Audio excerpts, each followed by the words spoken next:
Hi, everybody. It's Jay, and I am back in the booth with you for another sneak peek video preview for this week's new release here on Say with Jay. I am really excited about this week's new release because it is the first book in Jessie Gussman's brand new Western Sweet romance series, Sweet View Ranch. The book is A Cowboy's Forever Faithful. I've got much more about this story and a preview for you in just a bit.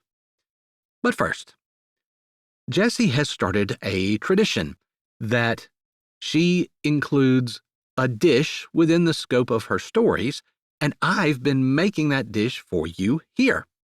Well, we're going to keep that ball rolling this year with another segment we like to call Cooking with Jay. Now, this week's dish is one that many of you will be familiar with, country fried steak. Even if you're not, you may have heard of it, and based on the name, it, short of, as you might guess, that it comes from a rural area, where exactly it originated is a mystery for many.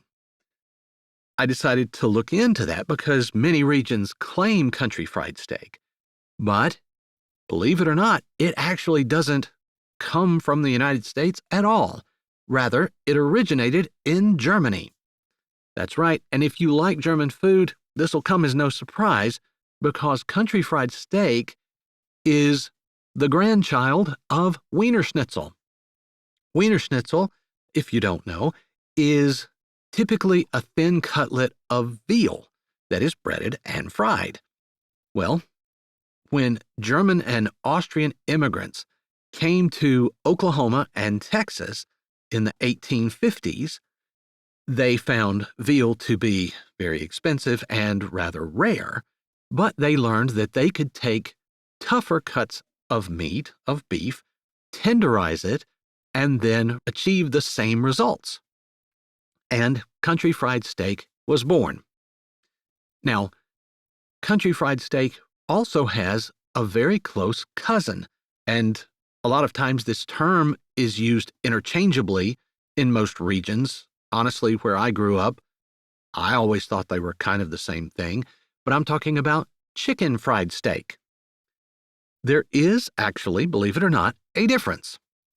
Country fried steak is typically cubed steak that is dipped in seasoned flour and fried, whereas chicken fried steak is that same cubed steak dipped in that same seasoned flour, but then dipped in a milk and egg mixture and back into the flour for a double breading. What that accomplishes when it's fried is a thicker, more crispy coating like fried chicken, thus the name. And by the way, if you are a restaurant, and I'm looking at you, IHOP, that has chicken fried chicken on your menu, please stop. Chicken fried chicken means that you've got chicken that you battered to cook like fried chicken. That's fried chicken. I mean, think of the literal pennies you could save by not having to print chicken twice on your menu. You're welcome. Okay, now that today's pointless rant is over, let's jump in and make some country fried steak. As always, don't worry about trying to capture the ingredients. They'll be listed in the description down below. All right, let's jump to it. Okay, first, as you'll see, I'm technically making chicken fried steak, but it's the way I've always done it. It's the recipe I know. If you like less breading on yours, you can certainly omit the eggs and milk altogether and just single dip your cube steak in the seasoned flour.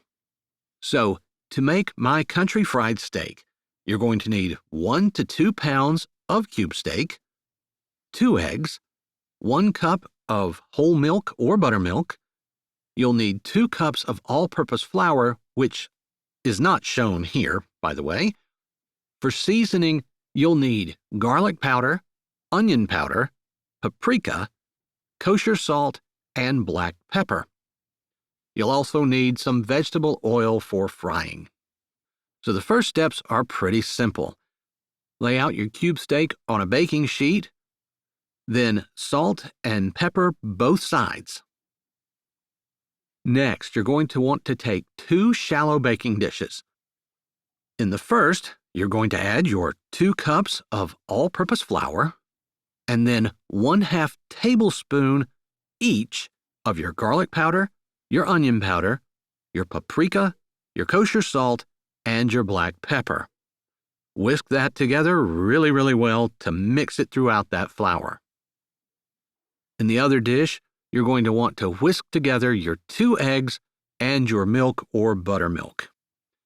Again, if you want a thinner batter, you can just skip the egg and milk altogether, or if you want just somewhere in between, you can use only 1 egg or use whole or 2% milk instead of buttermilk. Once you've got these 2 made, you're simply going to take each piece of cube steak, dip it in the flour, then into the egg mixture, then back into the flour, this time pressing down so you get good adhesion from that flour on your piece of cube steak. Set each piece back onto the baking sheet and repeat until you've got all of your pieces coated.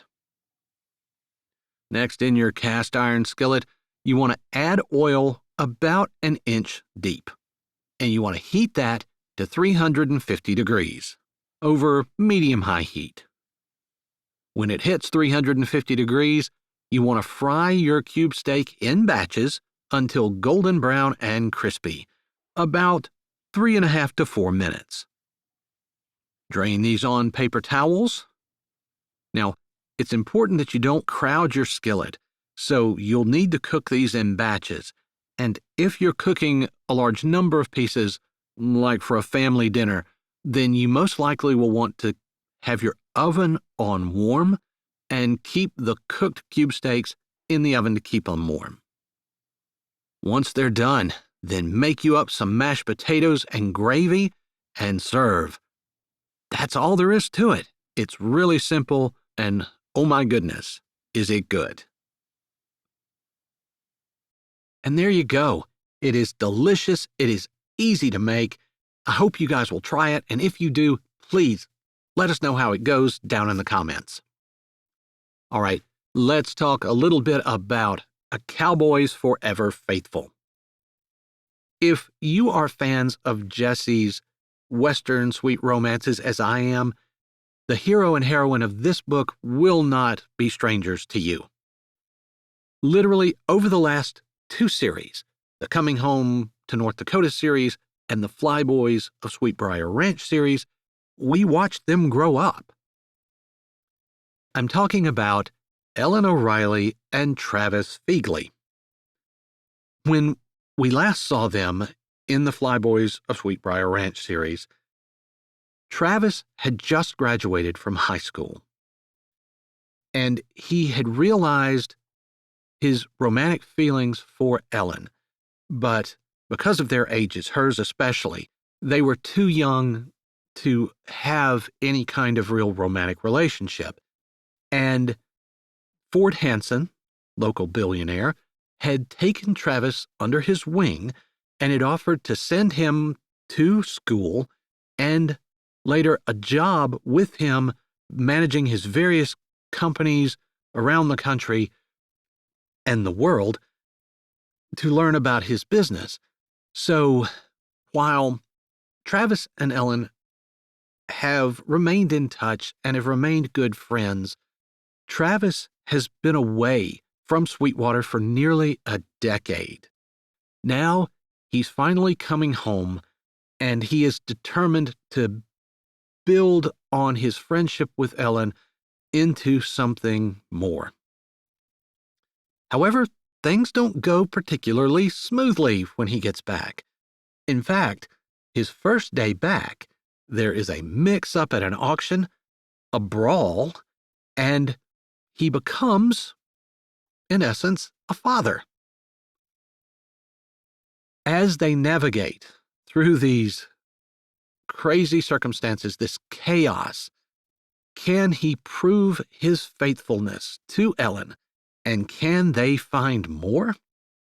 Well, I've got a preview for you here in a moment, and there is also an extended preview, an hour-long preview that is also already available on Say With Jay under both the preview playlist and under Jay's daily production playlists on Say With Jay. But if you don't want anything quite that long, here is a shorter preview of A Cowboy's Forever Faithful. Whichever preview you prefer, I do hope you'll enjoy it, and then come back this Friday for the full release here on Say With Jay. With 2 small children, there were a lot of winter things in the mudroom, and Ellen had everything organized and had leaned against the sink, contemplating scrubbing it down, when her phone buzzed with a text. She smiled when she saw it was from Travis. "How's Chewy?" "Restless." Chewy was not acting like herself at all, and while Ellen knew that there wasn't anything to be concerned about, not yet anyway, she still couldn't get herself to settle down. "Is she pushing?" "No, she just won't rest. She's up and down, and she whines and then bites at her side." "It definitely sounds like she's going to have them tonight. How many do you think she's going to have?" He was trying to get her mind off her worries. She smiled at his attempt. That was what a good friend did, even though he was at a conference and probably should be paying attention to something other than her. Or maybe it was over for the day. "I want her to have at least 3, but I'm hoping she has more."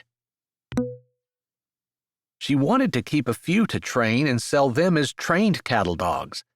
She had been training other people's dogs. They'd bring them in when they were ready, and she would keep them for 6 to 8 months, until they had the commands down and they were ready to go back to their homes as a dog with a job, rather than just as a pet. She loved teaching a dog that it could be a help, and loved even more seeing the dog fall in love with its job, doing what it was bred and born to do. They were so happy when they figured out that they could do what they were driven to do, and they could be rewarded for it. Most dogs were eager to work, and while training was never easy, they were eager to learn. She couldn't imagine trying to train a dog who didn't want to work. That was one of the things that was so good about Chewy. She hoped she would pass that drive to work down to her puppies. "Are you going to name one after me?" She laughed. "Sure, I can name one silly if you want me to." Ouch, really? "Really, if you want me to name a puppy Travis, just say so." "I want you to name a puppy Travis." "All right, I'll pick the prettiest girl and give her that name." "I don't know why people always say you're so nice. I'm not experiencing that niceness right now." She laughed and sent a smiley face emoji. He knew she wasn't going to name any girl dogs Travis, but she actually was planning on naming the first boy pup after him. After all, Travis had supported her for as long as she could remember. They'd been good friends, and he'd always been around to help her when she needed it. Not tonight. She would really love to have him around tonight. She almost sent a text back and asked him about the conference, but she thought he might be busy socializing. That seemed to be a lot of his job, making contacts, gathering information, and using everything he learned in any way he could to help build whatever business he was working on. He and Ford had started several. But Travis had confided to her that he couldn't wait to get back and be a farmer because that was his first love. She wanted things to work out for him and knew that spending time with Ford was the best way for that to happen, even if it meant that she didn't get to see him. As she turned from the sink, where she had grabbed a rag and started wiping one of the spigots, she saw that Chewy had laid out on her side, and it looked like she was pushing. Finally. Suddenly, she let out a whine, or more like a yell, and Ellen dropped to her knees beside her dog, who barely noticed she was there. Suddenly, she was more scared than she'd ever been in her life before. So she did the only thing she knew to do. She started to pray. She was only on her knees for a couple of minutes before the back door opened and icy wind blew in. She lifted her head and jumped up, thinking that she hadn't shut the door tight and the wind had blown it open. But there in the doorway stood her best friend, Travis. Hi, this is Jay, and thanks for listening. If you're ready for another great audiobook, here's one we think you might like. Or check out the playlist with all our latest releases. Don't forget to subscribe to Say with Jay, give this video a thumbs up, and tell us what you liked in the comments.